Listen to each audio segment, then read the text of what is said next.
4:30 बजे से लेकर रात के 9 बजे तक का लाल किले का जो बिल्कुल लाल किले पे जो चौकी थी, मुझे वहाँ ले जाया जाता है। फिर मैं वहाँ पे जब गुस्सा करना शुरू करती हूँ कि एक मैं आम जनता अगर आए यहाँ पर, मैं यहाँ एक पत्रकार के नाते आई हूँ, एक खबर के नाते बिल्कुल तो सहयोग करना चाहिए आपके साथ पुलिस को सहयोग करने के बजाय उसको इंतजार कराते हैं। और ये हर पीड़ित के साथ होता है, ये सिर्फ मेरे साथ नहीं, हर पीड़ित के साथ होता है। थाने में उसे घंटों बिठाया जाता है जैसे वो अपराधी। नाम है जितेंद्र सिंह। झूठ बोल रहे हैं। आधार कार्ड दिखाना आपका नाम। अगर जितेंद्र ना हुआ आपका नाम तो मेरा नाम नौशाद है। जितेंद्र नाम बताता है और नौशाद निकलता है। ये बताइए सर, गाड़ियाँ किसकी लगी हुई है? सारे मार्केट। अच्छा, यहाँ पैसे लेते हैं या नहीं लेते? लेते हैं। सच बताना, आपने ईमान से सच बताना। हाँ, पैसे लेते हैं। चालान क्यों नहीं करवाया आपने? देखिए इस तरीके की हरकतें होती हैं। देखिए किस तरीके से ये क्रेन आई है और इतनी सारी स्कूटियाँ लेके जा रही है। इनके बस की बात नहीं है कि 4 व्हीलर लेके जाए।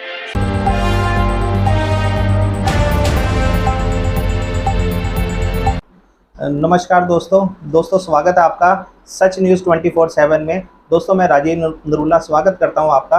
आज की जो खबर है वो ऐसी खबर है, हमारे रिपोर्टर जितने भी हैं जो फील्ड में जाते हैं उनको बड़ा फेस करना पड़ता है। उन पे थ्रेट्स वगैरह भी आती हैं और कई कंप्लेंट्स वगैरह भी दिखाई जाती हैं और करवाई जाती हैं। तो ऐसी ही एक न्यूज़ को हम कवर कर रहे हैं जो कुछ दिनों पहले हमारी एक सहयोगी दूसरे चैनल की रिपोर्टर ने कवर करी थी। और उनकी इतनी बहादुरी निर्दयता से, मतलब कि जो उन्होंने मार्केटिंग में ऐसा उन्होंने काम किया कि वो जो पूरा अवैध कब्जा था वो पूरे का पूरा हटाना पड़ गया। पार्किंग कब्जा उन्होंने हटाया लाल किले के पास में जाके। वो वीडियो काफ़ी वायरल हुई। तो हमने ये फैसला किया, ये जो इन पे थ्रेट्स वगैरह आ रही थी और इन्होंने जो ऐसा इतना अच्छा कार्य किया, और उसके बारे में हम बहुत सी बातें इनसे जानेंगे और पूछेंगे कि इन्होंने इतनी बहादुरी करी दिखाई और उसकी वजह से वहाँ से उनको अवैध कब्जा हटाना पड़ा। तो आइए शुरुआत करते हैं पूनम जी से, झलको दिल्ली के पूनम जी स्वागत है आपका सच न्यूज़ 24/7 में। तो पूनम जी, एक तो सबसे पहला सवाल है, आप मार्केटिंग में क्राइम रिपोर्ट्स कवर करती हैं, थ्रेट्स वगैरह आती हैं, धमकियाँ आती हैं, फिर भी आप उनको बेधड़क से आप जाती हैं मार्केटिंग में, आपको डर नहीं लगता क्या? नहीं, अगर हम सोचेंगे तो आप एक लड़की हो के बिल्कुल ऐसे, मैंने कई बार देखा है, आप फ्रीडम फाइटर की तरह भीड़ में घुस जाती है और माइक लेके बिल्कुल आप कोई आपके कुछ, आपको ऐसा नहीं लगता कि मैं लड़की हूँ या मुझे कोई कुछ छेड़ दे या कोई धमका दे या मुझे मेरे पर हमला हो जाए? आपने इतने बड़े बड़े आपने रिपोर्टिंग करी है। एक आपने पहले एक जिसमें आपको काफ़ी सिलेंडर की चोरी के बारे में भी थी, वो भी आपकी काफ़ी वायरल हुई थी। अब ये कुछ दिनों पहले आपने एक नया जो अवैध पार्किंग का है, आपको कैसा लगा इसमें? और आपने ये कवर करी तो उसको आपको थ्रेट्स वगैरह आई और हमारे बिल्कुल जब कैमरा ऑन था उस पर आपसे बताया गया कि आपने उनसे रिश्वत मांगी, आपने पैसा मांगा, उल्टा ही आरोप लगा दिया जाता है रिपोर्टर के ऊपर में। तो आपने बिल्कुल आपने अपनी समझदारी का काम लिया, आप समझदारी से काम लिया। और पुलिस जो आपको सुनने में आया कि आपको बिठा के रखा, वो उसकी हम ये जानना चाहेंगे तुरंत कार्रवाई हुई या कुछ समय बाद हुई? तो उसके बारे में हमें थोड़ा डिटेल में बताइए। सबसे पहले मैं ये कहना चाहूँगी कि जब मैं काम करती हूँ, हाँ जी, एक्चुअली रिपोर्टिंग जो स्टार्टिंग की मैंने कुछ समय पहले ही की है, और जो मैं दूसरों को सलाह देती थी कि आप इस तरीके से काम करिए, कहीं ना कहीं बदलाव, समाज में बदलाव, जब हम काम कर रहे हैं हमारे काम से बदलाव आना चाहिए, तभी वास्तव में हमारे काम मायने काम जो है मायने रखता है। तो अगर बात करूं मैं सिलेंडर वाली रिपोर्टिंग की, तो जिस सूचना मिली थी तो मैंने पहले उसे वेरीफाई किया। हाँ जी। हालांकि अगर मैं पुलिस को इन्फॉर्म करती तो पुलिस का सहयोग तो मिलता, पर वो लेट मिलता।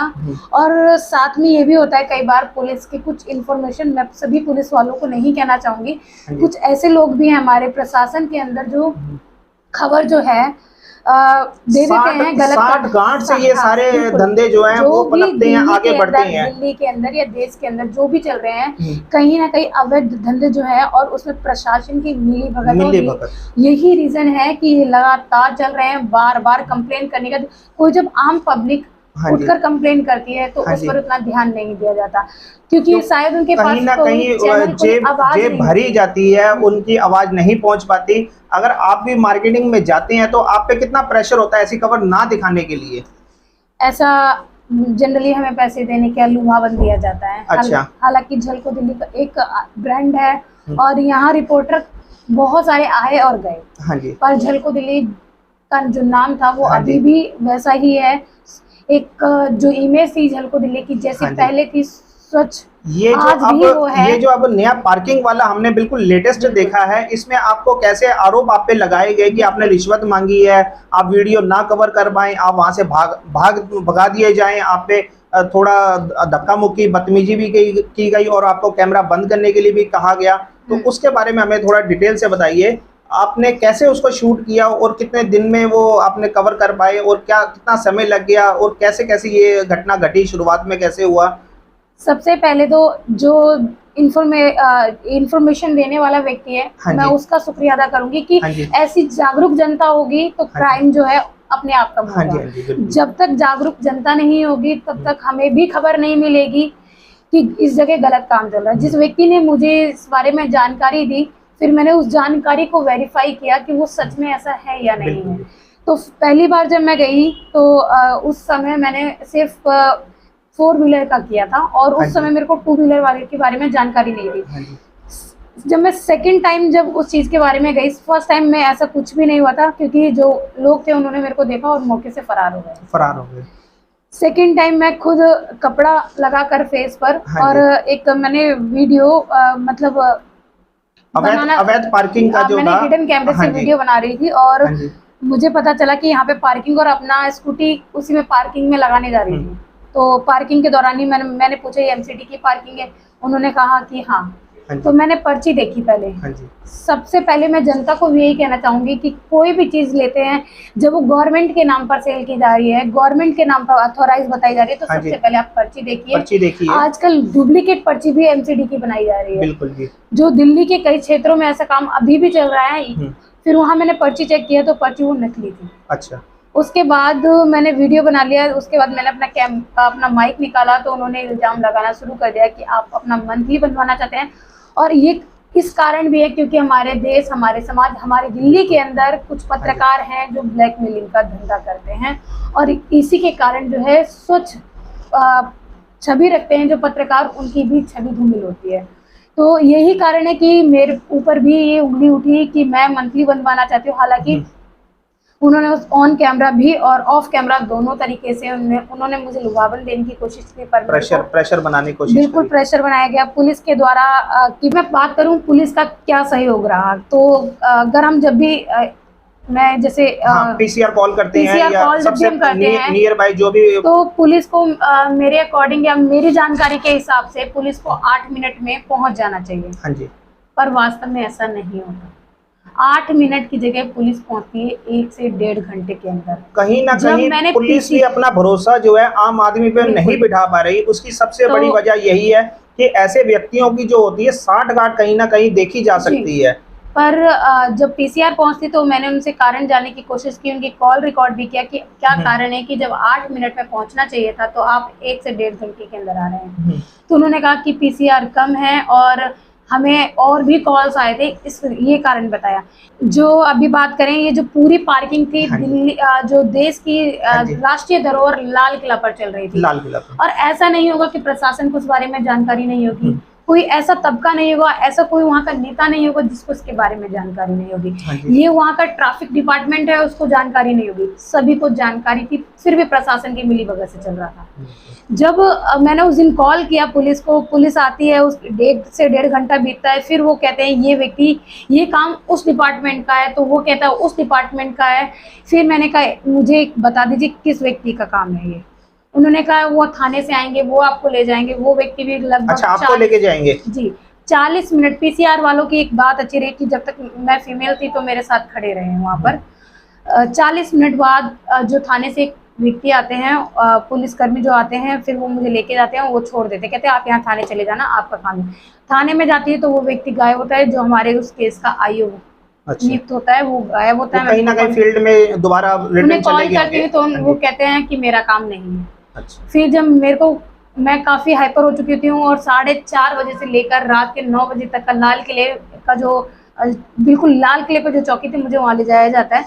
फिर मैं वहाँ पे जब गुस्सा करना शुरू करती हूँ कि एक मैं आम जनता अगर आए यहाँ पर, मैं यहाँ एक पत्रकार के नाते आई हूँ, एक खबर के नाते आई हूँ, बिल्कुल तो सहयोग तब करना उसके चाहिए आपके साथ पुलिस में। को सहयोग करने के बजाय उसको इंतजार कराते हैं, और ये हर पीड़ित के साथ होता है, ये सिर्फ मेरे साथ नहीं, हर पीड़ित के साथ होता है।